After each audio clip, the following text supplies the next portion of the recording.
Bismillahirrahmanirrahim. Assalamualaikum warahmatullahi wabarakatuh. Alhamdulillahirabbil alamin wa bihi nasta'in ala umuri dunya waddin. Asyhadu an la ilaha illallah wa asyhadu anna Muhammadan abduhu wa rasuluh.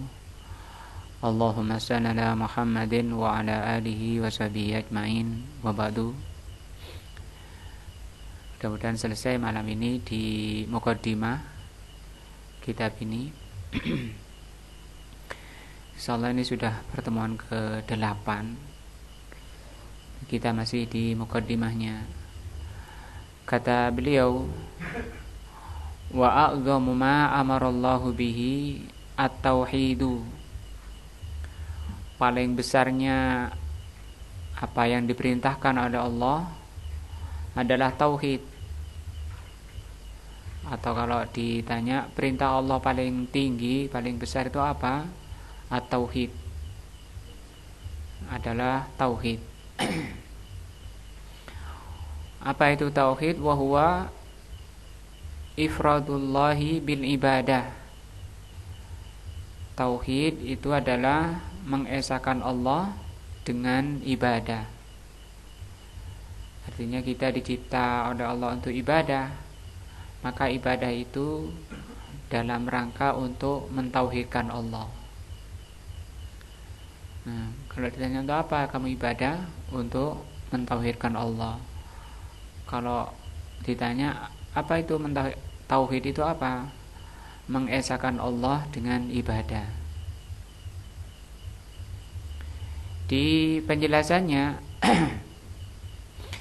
at-tauhidu, tauhid kalau diartikan mengesahkan ya, atau mensatukan, atau menjadikan satu. Lughatan secara bahasa, masdaru wahhada yuwahhidu. Masdar atau kata pokok tauhid itu kata pokok dari wahhada. Di haknya ini ditasdid. Asalnya wahada, kalau tidak ditasdid artinya satu. Kalau satu itu dalam bahasa Arab disebut fi'il lazim. Fi'il lazim itu fi'il yang tidak butuh objek. Seperti berdiri, tidur, itu kan tidak butuh objek. Supaya menjadi kata kerja yang butuh objek dengan menambah tasdid dari wahada menjadi wahada. Kalau wahada tadi satu, kalau wahada itu artinya mensatukan. Kalau mensatukan itu berarti dia bukan lazim lagi, tapi namanya muta'addi. Ada fi'il muta'addi, itu fi'il yang butuh objek. Wahhada yuwahhidu, dari kata wahhada yuwahhidu. Apa bedanya? Kalau wahhada ini lampau, kalau yuwahhidu ini sedang. Ini di ilmu tasrif nanti pelajarannya bahasa Arab. Tauhid itu apa? Berasal dari wahada, artinya mensatukan. Ai ja'ala syai'a wahidan, menjadikan sesuatu yang menjadi satu. Wa hadza la yatahaqqaqu, sesuatu itu tidak bisa menjadi satu illa binafyin wa isbatin, kecuali harus ada nafi dan ada isbat, baru sesuatu itu jadi satu. Nah, kalau kamu bilang mentauhidkan Allah, menjadikan satu Allah satu-satunya, itu harus terdiri dari, harus ada dua rukun, yaitu nafi dan isbat. Nafyul hukmi, yaitu meniadakan hukum, amma siwal muwahhad, yaitu peniadaan hukum selain yang disatukan. Sekarang yang disatukan itu siapa? Allah. Berarti selain Allah harus ditiadakan. Wa isbatuhu, dan rukun kedua ditetapkan. Jadi tadi selain Allah itu ditiadakan, kemudian rukun kedua isbat, ditetapkan lahu. Ditetapkan, yang mau dijadikan satu itu ditetapkan. Nah, famasalan, contohnya, nakulu, kita bilang atau kita mengatakan, innahu la yatimul insanu lil insani, bahwa tidak sempurna bagi manusia at-tauhida,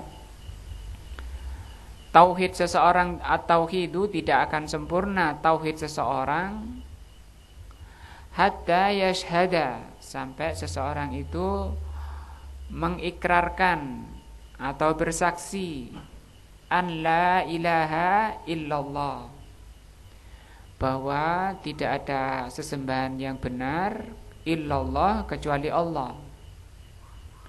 Maka di kalimat la ilaha illallah ini terkandung ini tadi, nafi dan isbat. Kalau diartikan, tidak ada sesembahan yang benar illallah, kecuali Allah. Fayanfi al-uluhiyata, maka sesembahan atau keterikatan, ketergantungan itu dinafikan dengan kata-kata la ilaha. Tidak ada sesembahan, tidak ada ikatan amma siwallah, dari selain Allah. Ya, dari selain Allah harus dihilangkan. Sehingga kalimat la ilaha illallah ini disebut kalimat tauhid, kalimat pengesaan. Wa yusbatuha atau wa yasbatuha lillahi wahdahu, setelah dia ditiadakan segala persembahan pada selain Allah, kemudian ditetapkan hanya untuk Allah saja. Nah, paham sampai sini ya? Itu cara mentauhidkan, harus terdiri dari dua rukun, yaitu nafi dan isbat. Maka mengucapkannya nggak boleh diputus. Nggak boleh diputus. Misalnya baca la ilah, la ilah, artinya apa? Tidak ada sesembahan. Itu kalimat kufur, karena sesembahan itu ada, yaitu Allah. Bagaimana kalau kemudian mati ketika mengucapkan la ilah? Mati apa? Kufur, nauzubillah. Karena ada zikir-zikir yang mengajarkan mengucapkan la ilah sebanyak 3000 kali. La ilah, la ilah, la ilah. Kemudian illallah, illallah. Atau ada yang mengadakan zikir-zikir, karena ini katanya afdalul zikri la ilaha illallah. Zikir yang paling afdal itu la ilaha illallah. Ada acara zikir yang disebut dengan riyadhah, mengucapkan la ilaha illallah dulu karena udah capek, tinggal illallah, illallah. Illallah artinya apa? Hanya Allah. Kalau potongan pertama yaitu kalimat nafi, kalimat peniadaan ini, itu diucapkan, ini ucapan kufur, ya, tidak ada sesembahan. Tapi kalau kedua yang diucapkan illallah, ini juga tidak ada faedah apa maunya, kecuali Allah, kecuali Allah, kecuali Allah, ya kan? Tidak ada makna yang sempurna. Artinya kalimat itu tidak sempurna, sehingga rusak maknanya, rusak maksudnya, rusak. Ada zikir-zikir mengucapkan pertama karena baru datang misalnya, atau masih jam pertama, la ilaha illallah, la ilaha illallah, la ilaha illallah, la ilaha illallah. Enak. Udah capek, tinggal illallah, illallah, illallah, illallah. Udah capek, tinggal Allah, Allah, Allah, Allah. Udah kecapean tinggal hu, hu, hu. Nah, tidak ada zikir yang disyariatkan oleh Rasulullah sallallahu alaihi wasallam ya sempurna, la ilaha illallah. Bahkan ini menjadi kunci orang itu bisa masuk surga, kata Rasulullah sallallahu alaihi wasallam, maka na akhiru kalamihi la ilaha illallah dakhalal jannah. Barang siapa yang ucapan terakhirnya la ilaha illallah, dia masuk surga. Dan Rasul mengajarkan lakinu mautakum bila ilaha illallah. Ajari orang yang mau meninggal di antara kalian itu la ilaha illallah. Itu diajari agar yang mau meninggal, yang nazak itu mengucapkan la ilaha illallah, masuk surga nanti. Jangan dibilang nyebut mbah, nyebut. Nah, but nanti bunyi gitu lah ya apa? Ya, apa sih maksudnya nyebut? Atau yang ngajari la ilaha illallah Muhammadur Rasulullah. Enggak, kata Rasul cuma la ilaha illallah. Makanya yang mau nalkin juga harus ngaji dulu, nanti bisa-bisa keliru, nggak sampai ke maksud. Paham ya? Ini kalimat la ilaha illallah terdiri dari dua rukun, yaitu apa? Nafi dan isbat. Tidak bisa orang itu dikatakan mentauhidkan atau mentauhidkan kalau hanya nafi saja, dan tidak bisa kalau isbat saja. Wafil istilahi, kalau dalam istilah, kalau ini secara bahasa, tauhid secara bahasa. Sekarang makna tauhid secara istilah, arrafahu al-muallifu, telah didefinisikan oleh penulis biqaulihi, dengan perkataannya at-tauhidu. Nah, tauhid huwa ifradullahi bil ibadah. Tauhid itu adalah mengesahkan Allah dengan ibadah. Nah, ai anta budallaha wahdahu la syarika bihi la tusriku bihi syai'an. Maksudnya engkau beribadah kepada Allah saja, tidak menyekutukan dengan sesuatu. La tusriku bihi nabiyan mursalan, kamu tidak menyekutukan Allah dengan nabi yang diutus. Minta-minta pada nabi, karena minta ini termasuk ibadah. Berdoa itu ibadah, bahkan Rasul mengatakan ad-du'a'u huwal ibadah. Doa itu termasuk ibadah. Doa itu ibadah. Dan setiap ibadah kita, walaupun sholat, itu sebenarnya intinya doa. Doa itu memohon kepada Allah supaya sholatnya diterima. Ya, itu kan doa. Tidak kamu di dalam beribadah, tidak kamu sekutukan Allah dengan nabi yang diutus. Nah, wala malakan muqarraban, juga tidak menyekutukan Allah dengan malaikat yang dekat. Wala ra'isan, tidak menyekutukan Allah dengan para pemimpin. Wala malikan dengan raja. Wala ahadan minal khalqi, tidak menyekutukan Allah dengan siapapun dari makhluk. Tidak boleh.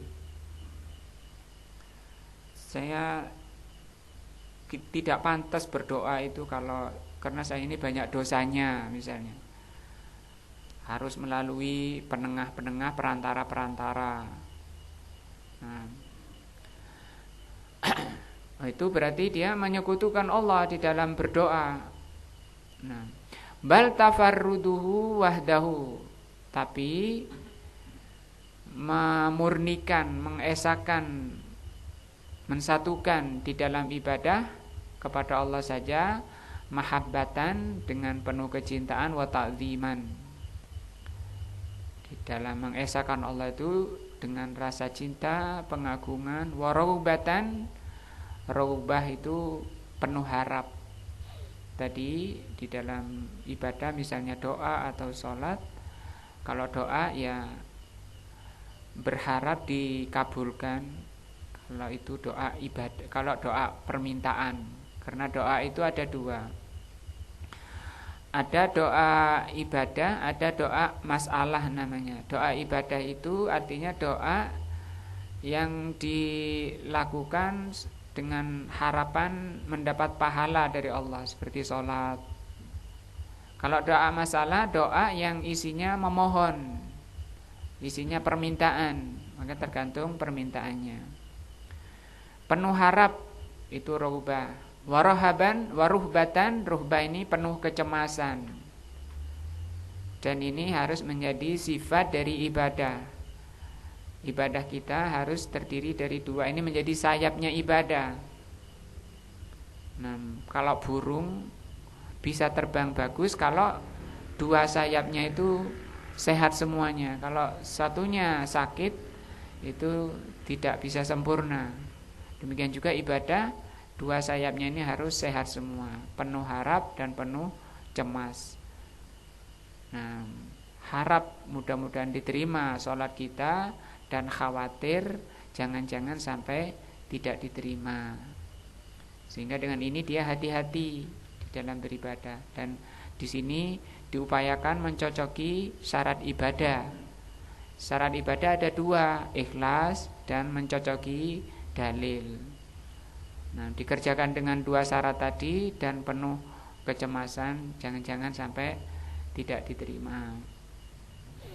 Wa muradu syekh rahimahullah, maka yang dimaukan oleh syekh di atas tadi yaitu at-tauhid wa ifradullah bil ibadah, at-tauhidul ladzi bu'itsatir rusulu. Tauhid yang dimaukan syekh di sini adalah tauhid yang Allah mengutus para rasul. Maksudnya apa Allah mengutus para rasul? Tujuannya, visi dan misinya litahqiqihi, untuk mengaplikasikan tauhid, untuk membenarkan tauhid, melaksanakan tauhid. Nah, li'annahu huwallazi hasala bihi al-ikhlalu min aqwamihim. Karena tauhid inilah yang maknanya seperti inilah yang menjadi pertentangan dari kaumnya. Bukan masalah siapa Robnya, siapa pencipta alam ini, bukan itu. Tapi yang menjadi sebab terjadinya penentangan karena Rasul mengajak mengibadahi Allah saja. Sementara di sekitar Ka'bah waktu itu sudah ada sekitar 360 patung Tuhan-Tuhan yang disembah dari selain Allah. Nah, demikian juga pada masa Nabi Ibrahim, ya. Para rasul di sini semua, para rasul visinya sama, diutus oleh Allah untuk mentauhidkan Allah, untuk membenarkan tauhid, meluruskan tauhid. Wa hunaka ta'rifun a'am lit tauhid. Di sana juga ada definisi yang lebih umum. Definisi tauhid yang lebih umum. Wa huwa, yaitu ifradullahi subhanahu wa ta'ala bima yakhtassu bihi, yaitu mengesahkan Allah dengan sesuatu yang dikhususkan bagi Allah subhanahu wa ta'ala. Wa anwa'ut tauhid salasatun. Macam tauhid itu ada 3. Al-awwalu, yang pertama tauhidur rububiyah. Pertama disebut tauhid rububiyah. Wa huwa ifradullahi subhanahu wa ta'ala bil khalqi, yaitu mengesahkan Allah subhanahu wa ta'ala dalam penciptaan. Keyakinan bahwa tidak ada yang mencipta alam ini kecuali Allah. Itu namanya tauhid rububiyah. Yang dalam tauhid rububiyah ini masih sama seluruh makhluk, seluruh manusia dan jin itu masih sama, tidak ada perbedaan. Fir'aun, iblis, Itu meyakini yang mencipta alam ini adalah Allah. Wal milku, dan kepemilikan. Jadi pencipta, pemilik. Wat tadbir, yang mengurusi. 3 hal tadi ya, namanya rububiyah. Kalau Allah Azza wa Jalla, Allah mengatakan Allahu khaliqu kulli syai'in, Allah pencipta segala sesuatu. Surat Az-Zumar. Juga firman-Nya, hal min khaliqin ghairullahi yarzuqukum minas sama'i wal ardi la ilaha illahu. Apakah ada pencipta selain Allah yang memberi rezeki kalian dari langit dan bumi? Tidak ada sesembahan yang benar kecuali Dia. Surat Fatir ayat 3. Juga firman Allah, tabarakalladzi biyadihil mulku wa huwa ala kulli syai'in qadir. Maha suci Allah yang di tangannya kepemilikan dan Dia maha mampu terhadap segala sesuatu. Juga firman-Nya, ala lahul khalqu wal amru. Ketahuilah hanya hak Allah mencipta dan memerintah. Tabarakallahu rabbul alamin. Maha suci Allah rabbul alamin. Asani, yang kedua, tauhid al-uluhiyah. Tauhid uluhiyah. Uluhiyah itu tadi ilah, persembahan, tauhid persembahan atau tauhid peribadatan. Wa huwa ifradullahi ta'ala, yaitu ifradullahi subhanahu wa ta'ala bil ibadah, yaitu mengesakan Allah di dalam ibadah. Bi an la yattahidul insanu, yaitu manusia tidak menjadikan ma'allahi ahadan, menjadikan bersama Allah, ya'buduhu, yang diibadahi. Tidak beribadah kepada Allah kemudian menyertakan yang lain. Namanya menyekutukan Allah. Wa yataqarrabu ilaihi, dan di dalam mendekatkan diri kepada Allah langsung, tidak melalui perantara-perantara, tidak menjadikan selain Allah itu sekutu. Kama ya'budullaha wa yataqarrabu ilaihi, sebagaimana dia beribadah kepada Allah dan mendekatkan diri kepada Allah itu sendiri langsung kepada Allah Subhanahu wa taala. Nah, itu tauhid uluhiyah. Di sini perbedaan, mulai dari sini terjadi perbedaan antara orang mukmin dan orang selainnya, orang kafir, orang musyrik, itu di tauhid uluhiyah. Nah, di sini yang menjadi sebab orang kafir memusuhi orang beriman, orang musyrik memerangi orang beriman. Dan visi misi seluruh rasul ini tauhid yang kedua ini. Kalau tauhid pertama itu sudah secara fitrah manusia sudah tahu. Asalisu, yang ketiga, tauhidul asma'i was sifati. Namanya tauhid asma was sifat. Asma ini nama-nama, was sifat tauhid sifat. Nama-nama Allah dan sifat-sifat Allah. Wa huwa ifradullahi subhanahu wa ta'ala bima samma bihi nafsah, yaitu mengesakan Allah dengan apa yang Allah namakan dirinya. Jadi diesakan Allah, kita menamakan Allah dengan nama-nama yang Allah tetapkan pada dirinya. Wa wasafa bihi nafsahu fi kitabihi, yang Allah sifati dirinya di dalam kitabnya. Jadi ada nama-nama Allah yang disebutkan di dalam kitabnya. Kalau di dalam kitab kita itu Al-Quran. Nah, maka nama-nama yang Allah sebutkan di dalam Al-Quran wajib kita membenarkan, meyakini kebenarannya, dan memberi nama dengan nama itu. Ar-Rahman, Ar-Rahim, Al-Malik, Al-Qudus, dan seterusnya. Au ala lisani rasulihi sallallahu alaihi wasallam, atau yang disebutkan oleh lisan Rasulnya dalam hadis-hadis sahih. Caranya wadzalika bi itsbati ma asbatahu. Caranya seperti ini. Ini Ahlus Sunnah ya. Ini harus kita pahami. Yang mengaku Ahlus Sunnah harus seperti ini. Karena yang tidak seperti ini keluar dari Ahlus Sunnah nanti mesti nyimpang, akan masuk ke dalam 72 golongan. Karena pembeda Ahlus Sunnah dengan lainnya itu dari sisi akidah. Kalau dari fikih memang terjadi khilaf, terjadi perbedaan. Tapi untuk akidah ini menjadi barometer. Keluar dari akidahnya Ahlus Sunnah berarti dia keluar dari jalan yang lurus. Caranya seperti ini, menetapkan apa yang Allah tetapkan tadi di dalam Al-Quran dan hadis. Ya, menetapkan berarti tidak boleh menolak, tidak boleh mengingkari. Nah, seperti ketika Allah katakan bahwa Allah punya dua tangan, bal yadahu mabsutotan. Allah katakan di dalam Al-Quran kedua tangan Allah itu terbuka. Nah, berarti Allah punya dua tangan, Allah punya dua mata, Allah punya kaki, dan seterusnya.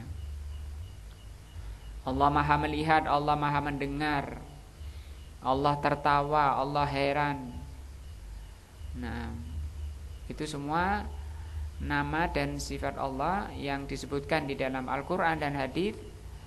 Dan Ahlus Sunnah menetapkan, nah, apa yang Allah tetapkan. Wa nafyu ma nafahu, Ahlus Sunnah meniadakan apa yang Allah tiadakan. Ya, ditiadakan oleh Ahlus Sunnah apa-apa yang ditiadakan oleh Allah pada dirinya. Seperti tidur, ya. Gimana itu surat ayat kursi? Awalnya gimana ayatnya? Allahu la ilaha illa huwal hayyul qayyum la ta'khudhuhu sinatun wala naum. Allah itu tidak ngantuk dan tidak tidur. Kalau Pak Jazuli kan ngantuk.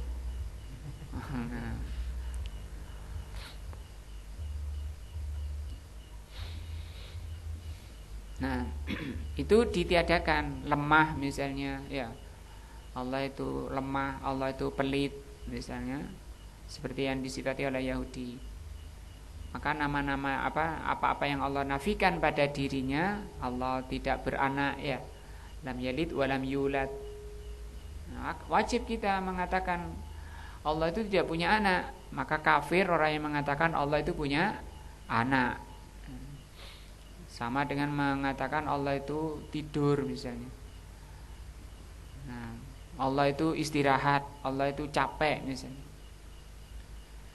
Di dalam kita menetapkan dan meniadakan apa-apa yang Allah tetapkan dan apa-apa yang Allah tiadakan pada dirinya, min ghairi tahrifin, tanpa ditahrif. Ditahrif itu maknanya, artinya, maksudnya diselewengkan maknanya. Misalnya tangan, ketika Allah katakan di dalam Al-Quran itu Allah punya dua tangan, oh itu bukan dua tangan, itu maksudnya kekuatan. Nah, atau Rasul mengatakan Allah itu turun setiap sepertiga malam ke langit dunia. Oh itu yang turun bukan Allah tapi malaikatnya misalnya, atau rahmatnya misalnya yang turun itu. Karena Allah itu istiwa di atas arsy, dan malam, sepertiga malam itu kan terus karena bumi itu berputar misalnya, diakal-akal seperti itu. Kemudian ditolak, dimaknakan yang turun itu malaikatnya. Padahal Allah ketika turun itu menyeru dengan 3 seruan. Yang pertama, barang siapa yang berdoa dikabulkan, yang meminta akan diberi. Masa berdoa pada malaikat, boleh enggak? Tadi sudah enggak boleh di awal ya. Nah, itu makna apa? Tahrif. Terus bagaimana? Ya enggak boleh dimaknakan tangan, dimaknakan kekuasaan. Atau tadi Allah turun, yang turun itu bukan Allah tapi rahmatnya. Masa rahmat Allah turunnya cuma sepertiga malam? Ya. Karena rahmat Allah itu turun setiap waktu. Seperti kita bisa istirahat, badan sehat, itu kan rahmah dari Allah. Wala ta'tilin. Yang kedua di dalam kita apa tadi? Menetapkan dan menafikan, tidak boleh taktil. Taktil itu maknanya menolak. Nah, ditolak. Ditolak sebagiannya, ditetapkan sebagiannya, sehingga sifat Allah, nama Allah itu cuma 7 misalnya, atau cuma 20. Yang lainnya ditolak, namanya taktil. Wa min ghairi takyif. Yang ketiga tidak boleh takyif. Takyif itu artinya membagaimanakan sifat Allah atau nama Allah dibagaimanakan. Maksudnya dibagaimanakan, dibilang nama Allah atau sifat Allah itu seperti ini. Ketika mengatakan misalnya tadi Allah punya tangan. Tangan Allah itu bagaimana? Tangan Allah itu begini. Nah, itu tidak boleh. Terus bagaimana? Itu masalah bagaimananya diserahkan pada Allah. Karena manusia bahkan Rasulnya tidak diberitahu oleh Allah bagaimananya itu. Takyif apa artinya tadi? Apa aja maknanya takyif? Ini harus 4 ini harus betul-betul dihafal, difahami. Ini dasar sekali supaya tidak jatuh pada penyimpangan, kesesatan. Kesesatan itu karena tidak 4 ini, maka 4 ini harus dikuasai. Nah, tidak boleh tahrif, tidak boleh taktil, tidak boleh takyif. Takyif tadi membagaimanakan sifat Allah. Dibegini-beginikan. Ya. Tangan Allah misalnya, Allah punya kaki loh. Terus kakinya gimana? Berarti sama dengan makhluk. Ya enggak lah. Sama namanya belum tentu sama hakikatnya. Seperti kita punya tangan, kera punya tangan.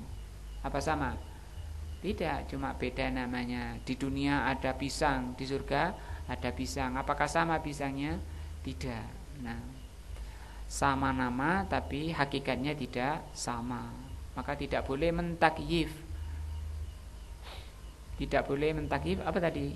Takyif. Iya. Apa Pak Jajuli? Ya, atau membegini-beginikan. Iya, gitu ya. Membegini-beginikan. Yang penting paham wis. Masalah itu mau mengungkapkan gimana ungkapannya, yang penting paham maksudnya. Tidak boleh mengatakan tangan Allah itu seperti tangan terbaik misalnya, atau seperti tangannya malaikat misalnya. Wala tamsilin, yang keempat tidak boleh tamsil. Tamsil itu mempermisalkan. Nah, ini tadi yang mengatakan tangan Allah itu seperti tangan malaikat misalnya. Itu tamsil. Jadi sudah, kalau begitu tafsirnya apa? Maknanya tangan itu apa? Kata para ulama salaf seperti Ibnu Uyainah rahimahullah mengatakan tafsiruhu lafdhuhu. Tafsiruhu lafdhuhu. Tafsirnya itu lafadznya. Apa maknanya tangan? Yadun. Yadun itu bahasa Arab, bahasa Indonesianya apa? Tangan. Allah punya tangan, ya sudah, lafadznya itu tafsirnya. Nah, tidak boleh dikatakan apa? Tangan Allah itu kekuasaan Allah. Itu namanya apa? Tahrif. Karena orang itu akan mentahrif itu setelah taktil. Taktil dulu baru tahrif dia. Memaknakan makna yang lain setelah dia mentaktil. Mentaktil tadi menolak. Oh, enggak mungkin lah Allah punya tangan, itu enggak mungkin karena Allah tidak sama dengan makhluk. Enggak mungkin, berarti dia menolak, ya. Ditolak dulu karena katanya enggak masuk akal. Kemudian terus gimana ayat-ayat ini? Baru diapakan? Ditahrif. Maka setiap orang yang mentahrif itu berarti dia mu'attil, orang yang menolak nama dan sifat Allah. Ahlus sunnah itu tidak seperti itu, terhindar dari empat ini. Ahlus sunnah itu apa tadi? Menetapkan apa yang Allah tetapkan, menafikan apa yang Allah nafikan, tanpa tahrif, tanpa ta'til, dan tanpa takyif, juga tanpa tamtsil. Nah, paham insyaallah ya. Untuk ngantuk harus paham. Nah, karena ini akidah itu pondasi ketakwaan, pondasi iman, pondasi Islam. Nah,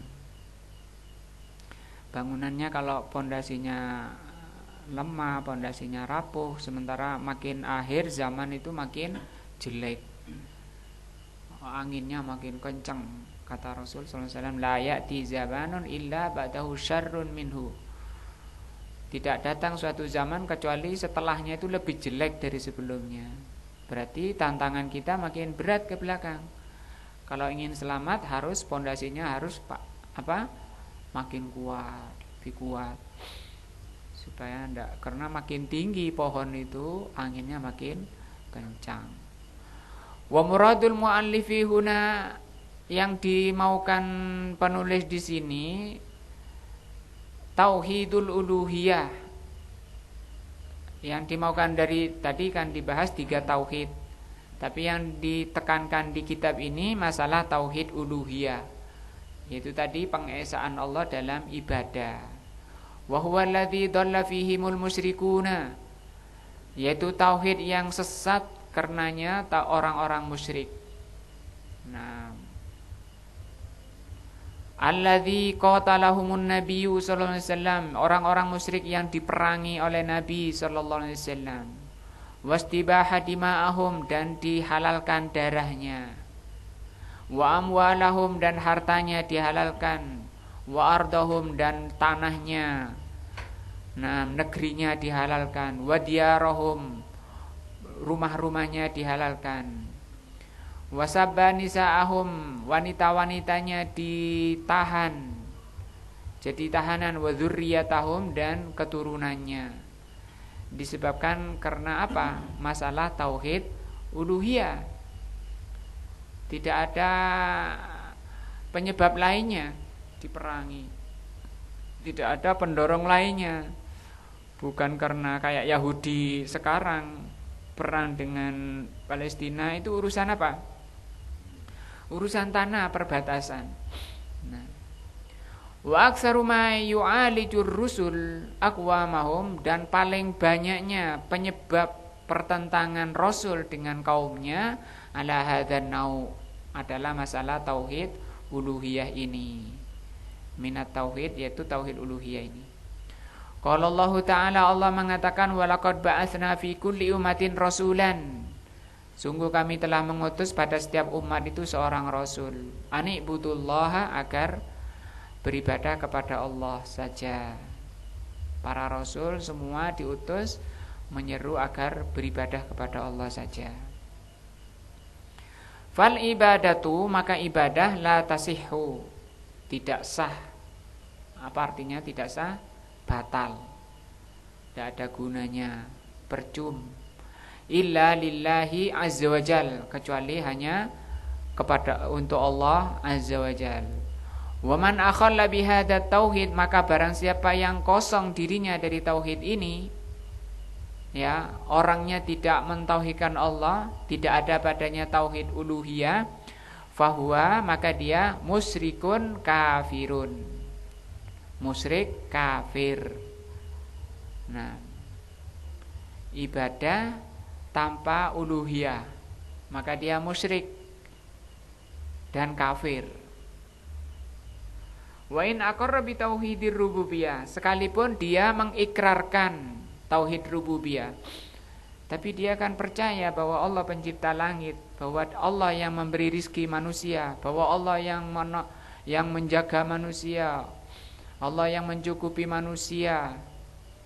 Itu tauhid apa itu? Rububiyah.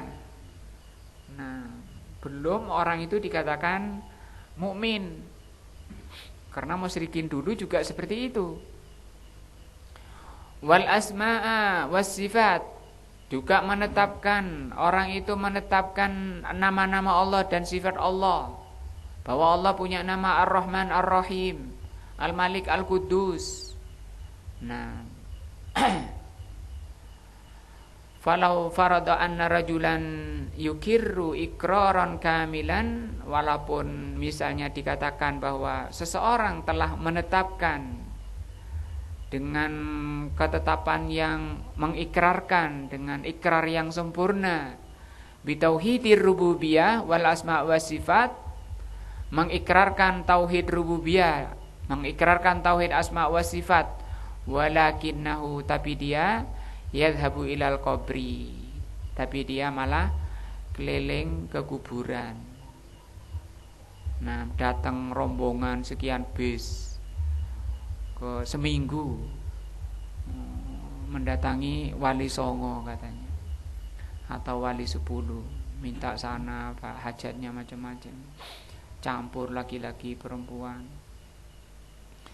Nah, ngumpulkan uangnya saja, nabungnya saja itu sudah maksiat. Karena Rasul mengatakan rihlah itu hanya pada 3 tempat. Safar rihlah itu hanya pada 3 tempat, yaitu Masjidil Haram, Masjid Nabawi, dan Masjid Aqsa. Itu boleh mengumpulkan uang untuk ke sana, itu ibadah. Tapi kalau ke kuburan, mau ziarah kubur, tidak ada harus mengumpulkan uang sewa bis, itu tidak ada. Yang kuburan banyak di samping sampean, di sebelah kampungnya sudah ada jalan kaki cukup. Nah, saya mau mendoakan ibu, tapi ibu saya sana di Madura misalnya. Ya apa harus ke sana? Mana dalilnya kalau mendoakan ibu itu harus datang ke Madura sana? Itu biar apa biayanya mau ke Madura? Ya. Nah, di kamarmu berdoa setiap sholat, sudah. Rabbana ufir lana wa li gimana itu? Rabbana Rabbi firli wali walidayya. Nah, wali walidayya pada kedua orang tua. Warhamhuma kama rabbayani shaghira. Ikhlas, datang hatinya, hadir hatinya. Sudah murah, tidak harus mengumpulkan uang. Ziarah kubur, saya mau ziarah kubur, ya datang ke situ, ke samping kampungmu kan ada kuburan. Ya, ziarah kubur. Karena ziarah kubur manfaatnya itu ada 2. Pertama untuk meluluhkan hatinya, melembutkan hatinya supaya hatinya enggak keras. Kedua untuk mengingat kematian. Mengingat kematian itu juga manfaatnya besar. Untuk selalu ingat mati, menjadikan orang itu pandai karena akan mempersiapkan diri untuk menyusulnya. Kemudian yang ketiga, memberi salam, ya. Memberi salam kepada saudaranya yang telah mendahuluinya. Faya'budu sahibahu, kemudian dia beribadah kepada penghuni kuburnya, yaitu minta-minta, ya syekh, ya mbah misalnya. Mbah siapa yang bau reksa di situ, di punden-punden misalnya. Ya syekh, walaupun syekh siapa, Syekh Abdul Qadir Jalani lah misalnya, datang ke sana minta-minta, itu masuk syirik, batal Islamnya. Au yanzuru lahu, atau nazar, bernazar ke sana, kurbanan, atau bernazar untuk berkorban ke sana. Nah, ya taqarrabu bihi, untuk mendekatkan dirinya kepada penghuni kubur. Fa innahu musyrikun kafirun, maka dia pelakunya itu menjadi orang apa? Musyrik kafir. Khalidun finnar, kekal di neraka. Nauzubillah. Ini hati-hati karena di Indonesia tidak sedikit, ya, alias banyak yang membatalkan Islamnya dari sisi ini. Apa? Datang ke kuburan. Qala Allah Ta'ala, Allah mengatakan innahu man yusyrik billah, bahwasanya barang siapa yang menyekutukan Allah, nah, faqad harramallahu alaihil jannata, maka Allah haramkan baginya jannah. Wa ma'wahu an-naru, dan tempat kembalinya adalah an-nar. Nah, Allah haramkan surga dan Allah ancam kembalinya itu ke neraka. Wa malidz zalimina min ansar, tidak ada penolong bagi orang-orang yang musyrik. Dan banyak lagi ayat-ayat lain yang semakna dengan ini. Wa innama kana tauhidu, sehingga di sini kenapa tauhid itu menjadi a'zamu ma amarallah? Kenapa tauhid itu merupakan paling besarnya, paling agungnya perintah Allah? Li'annahu al-aslu, karena itu merupakan pondasi, merupakan dasar alladzi yambani alaihiddin, yang menjadi pondasi yang dibangun di atas tauhid ini ad-din. Apa ad-din? Agama atau amalan, kulluhu, semuanya. Nah, dari sini maka seluruh syariat Allah harus dikerjakan dalam rangka mentauhidkan Allah, yaitu ikhlas karena Allah, dalam rangka mengesahkan Allah. Walaupun itu sekedar makan, minum, dan seterusnya, bekerja. Walihada bada'a bihin Nabi sallallahu alaihi wasallam fi dakwah ilallah. Maka dari ini Rasul memulai dakwahnya dengan ini. 13 tahun Rasul tidak berdakwah kepada fikih. Nah, tapi berdakwah untuk memahamkan kepada umat tentang apa? Tauhid, tentang la ilaha illallah. Wa amara, dan Rasul memerintahkan man arsalahu, orang-orang yang beliau utus, lidakwati an yabda'a bihi, orang-orang yang diutus oleh Rasul ke berbagai penjuru agar memulai dakwahnya itu dengan tauhid. Nah, enggak selesai juga ini, tinggal satu.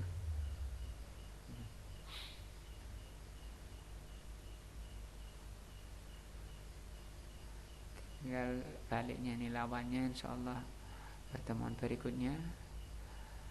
Di bahasan malam ini adalah tentang perintah Allah yang paling besar di dalam dari semua perintah-perintah Allah. Wallahu a'lam. Mudah-mudahan Allah semakin menguatkan iman dan tauhid kita, dan bermanfaat bagi iman dan takwa kita, semakin meningkatkan, menguatkan iman dan takwa kita. Wallahu a'lam bishawab. Subhanakallah bihamdika asyhadu an la ilaha illa anta astaghfiruka wa atubu ilaika. Wassalamualaikum warahmatullahi wabarakatuh.